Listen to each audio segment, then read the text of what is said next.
চুরি। সুকুমার রায়। হেড অফিসের বড়বাবু লোকটি বড় শান্ত। তার যে এমন মাথার ব্যামো কেউ কখনো জানতো?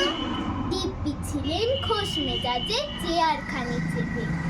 একলা বসে ঝিমঝিমিয়ে হঠাৎ গেলেন খেপে।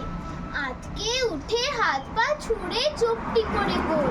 হঠাৎ বলেন, গেলুম গেলুম, আমায় ধরে তোল। তাই শুনে কেউ বদ্যি ডাকে, কেউ বা হাঁকে পুলিশ, কেউ বা বলে কামড়ে দেবে, সাবধানে তুলিস। ব্যস্ত সবাই এদিক ওদিক করছে ঘোরাঘুরি। বাবু হাঁকেন, ওরে আমার গোঁফ গিয়েছে চুরি। গোঁফ হারানো আজব কথা, তাও কি হয় সত্যি? গোঁফ জোড়া তো তেমনি আছে, কমেনি এক রোগ। সবাই তারে বুঝিয়ে বলে, সামনে ধরে আয়না, মোটেও গোঁফ হয়নি চুরি, কখনো তা হয় না। রেগে আগুন তেলে বেগুন তেড়ে বলেন তিনি, কারো কথা ধার ধারিয়ে সব বেটাকে চিনি। নোংরা ঝাঁটা, ঠ্যাংরা ঝাঁটা, বিচ্ছিরি আর ময়লা, এমন গোঁফ তো রাখতো জানি শ্যামবাবুদের গয়লা।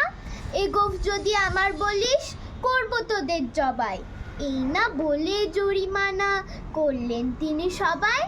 ভীষণ রেগে বিষম খেয়ে দিলেন লিখে খাতায়। কাউকে বেশি লাই দিতে নেই, সবাই চড়ে মাথায়। অফিসের এই বাঁদরগুলো মাথায় খালি গোবর। গোঁফ জোড়া যে কোথায় গেল কেউ রাখে না খবর। ইচ্ছে করে এই বেটাদের গোঁফ ধরে খুব নাচি, মুখগুলোর মুখ ধরে কোদাল দিয়ে যাচ্ছি। গোঁফকে বলে তোমার আমার, গোঁফ কি কারোর কেনা? গোঁফের আমি গোঁফের তুমি, তাই দিয়ে যায় চেনা। নমস্কার।